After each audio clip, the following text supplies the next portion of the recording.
has COVID affected my life? Well, have a little look at my day.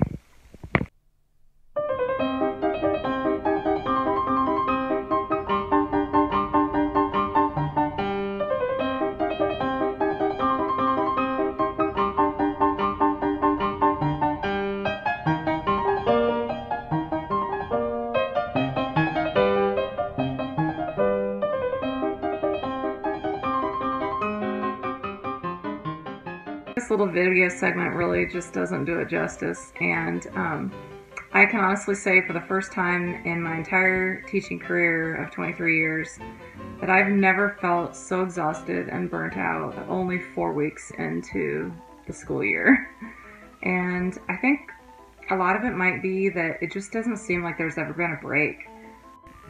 I mean, in some ways, I'm actually very grateful for it because I would have been in Europe and the Grand Tetons and had all these trips planned, and I barely would have seen my daughter. And we got to spend not only the fourth quarter together at home, but also the whole summer. So I'm very grateful for the time that I had with her and also with my husband, who's been working from home. But it has been extremely stressful, and I'm still really battling with anxiety. So if you're struggling with that and not having the peace that you should have, then I hope that you join me in looking to God and making time to discipline your mind and reach out to Him when you're feeling those feelings and letting Him fill you.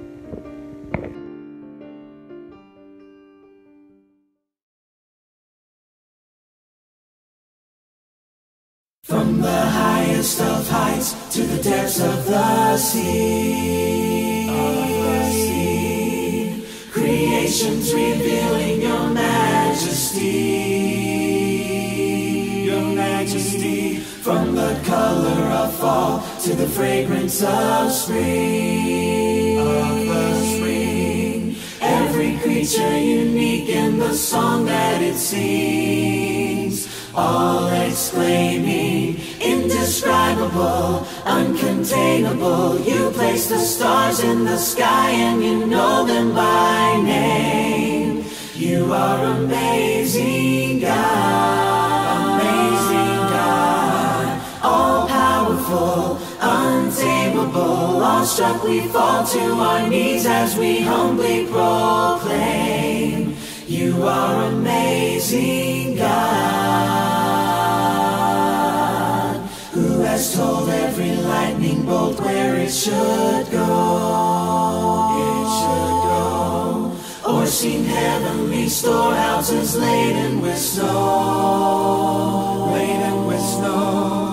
who imagined the sun and gives source to its light,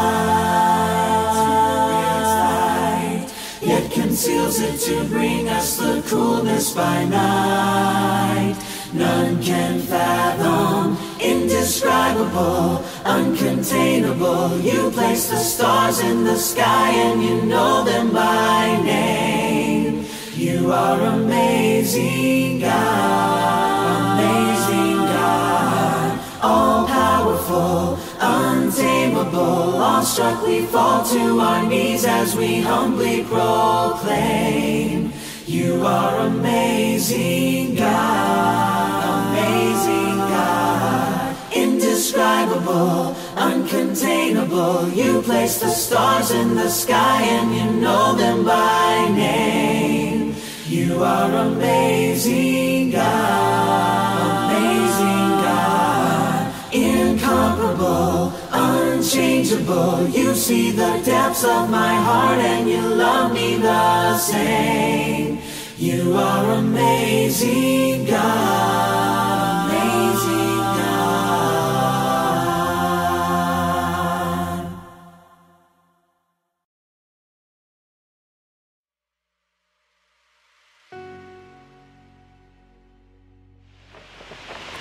Hi, I'm Marla Corman.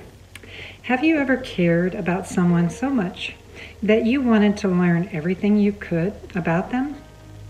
Maybe a boyfriend, a spouse, your children, or a friend. You wanted to do whatever you could to strengthen that relationship. That was me back in the early 90s when my young family of 5 was busy living life. I could tell we were an interesting mix of personalities. Somehow I was introduced to the Myers-Briggs personality test. I latched on to those test results with hopes of not only understanding myself and my family, but my church family and others in my life. My kids teased me that the Myers-Briggs book was my new Bible. The test put you into 4 categories, giving insight into how preferences and judgments shaped responses to the world. I welcomed the new information I'd been given, but I did have the realization, like our author shared about the Myers-Briggs, that it was quite amazing that we could all be defined with 4 letters. Mine were ESFJ. I was also given the percentage of people that would have the same letter combination as mine. My specialness was shaken. Not only that, but the test assessed not just my strengths, but also my weaknesses. Ouch. That was a tough one. Some of you may have taken other personality tests that reveal similar things. Some of you may have the gift of observing characteristics in people that allows you to know them in a very short amount of time. We do usually think that in one way or another, we do know the people in our life. But can that really be true?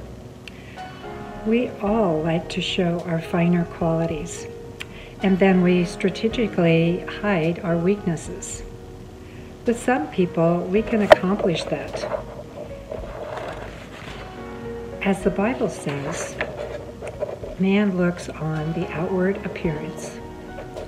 Oftentimes, we don't see others' hidden issues because we're so concerned about our own. So others end up not fully knowing us.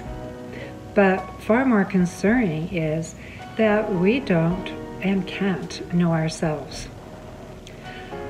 One of the most frightening truths the Bible implores us to acknowledge is that we don't know our own hearts. Psalm 9:12 says, "Who can discern of his error?" Jeremiah warns us in chapter 17, verse 9, "The heart is deceitful above all things and desperately sick. Who can understand it?" We don't know our own hearts. To my understanding, that verse applies to all of us. We are all in that condition, not just those who have made poor choices in their life. We want to think we're better. We will agree that some people do sin, but we have a hard time naming when our last sin occurred. My deceitful heart is happy to perpetuate this lie all the days of my life. But God allows no such thing.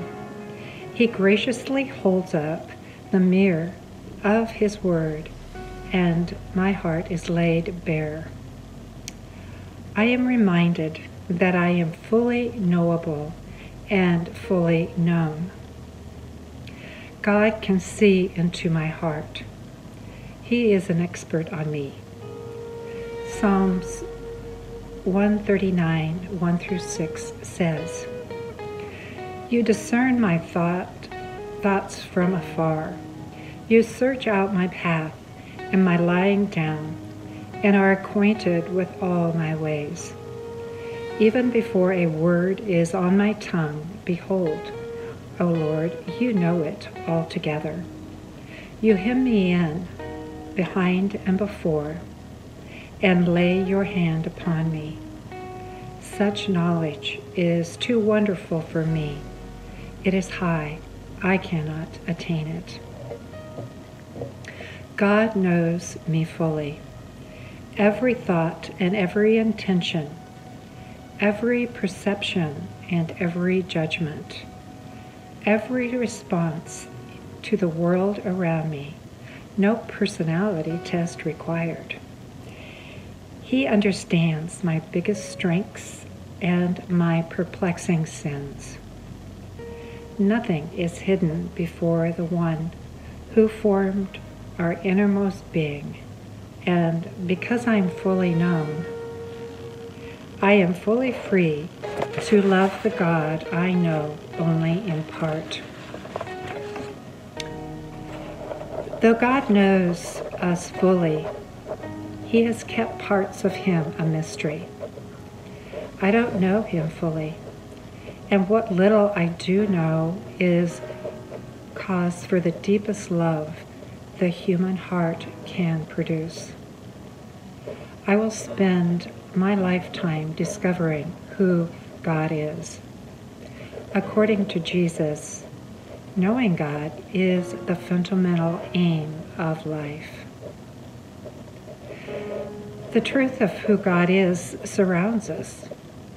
Romans 1 tells us that all people have some knowledge of God just by looking around at His creation. But the believer, with the help of the Holy Spirit, receives an even deeper knowledge of God found in the pages of the Bible. The Scriptures tell of His character, what He has done, and what He is yet to do.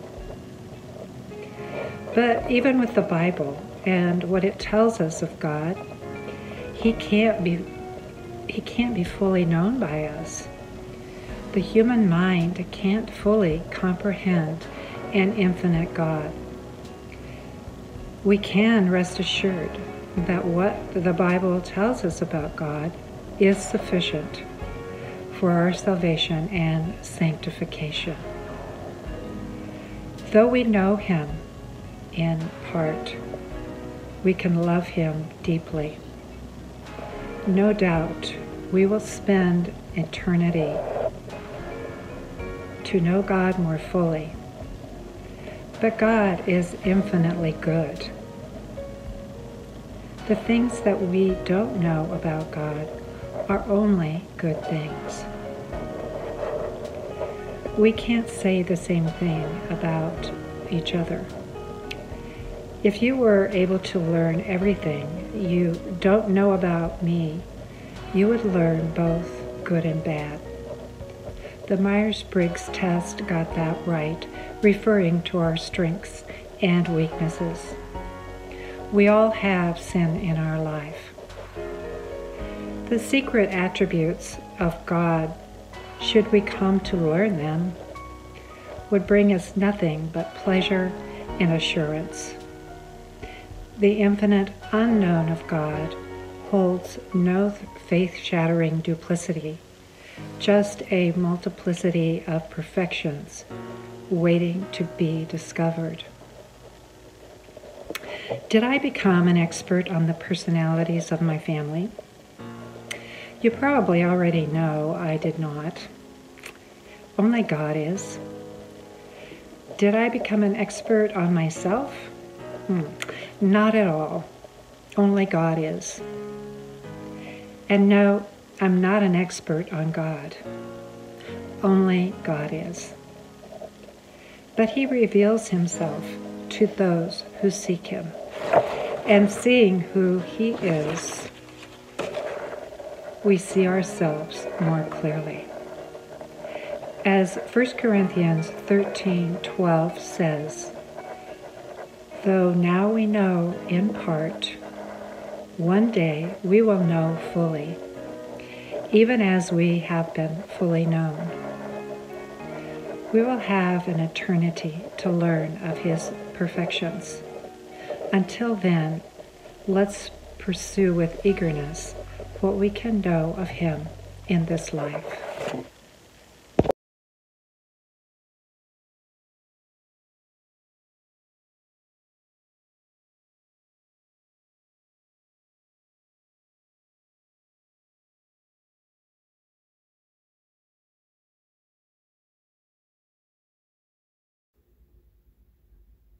Good morning. This is Cheryl King. Kathy asked me if I would be willing to share with you what I got the most out of our prayer and practice group. And I'm showing you what I decided I needed to improve the most on.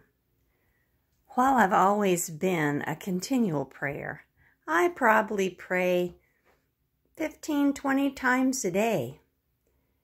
I was not a deliberate prayer. One who would go into her room, and this is my bedroom, and shut the door and spend deliberate time in prayer. And I figured, after listening to my sisters in the group, what was really lacking from my life was a dedicated place to pray.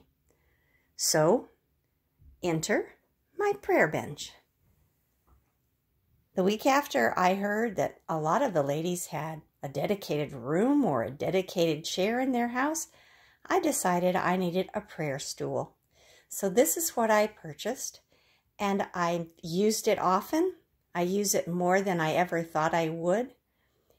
It's a constant reminder in the room for me that I need to take time to pray. So not only is it there for me when I'm ready to pray, deliberately choose a time to close my door and spend time with God, it's a reminder that, hey, have you taken time to pray today? Thanks a bunch. I'm glad I got to share this with you, and I hope you got something just as meaningful from the group.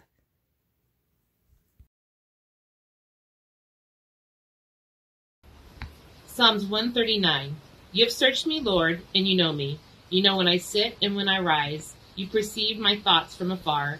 You discern my going out and my lying down. You are familiar with all my ways. Before a word is on my tongue, you, Lord, know it completely. You hem me in behind and before, and you lay your hand upon me. Such knowledge is too wonderful for me, too lofty for me to attain. Where can I go from your spirit? Where can I flee from your presence? If I go up to the heavens, you are there. If I make my bed in the depths, you are there. If I rise on the wings of the dawn, if I settle on the far side of the sea, even there your hand will guide me. Your right hand will hold me fast.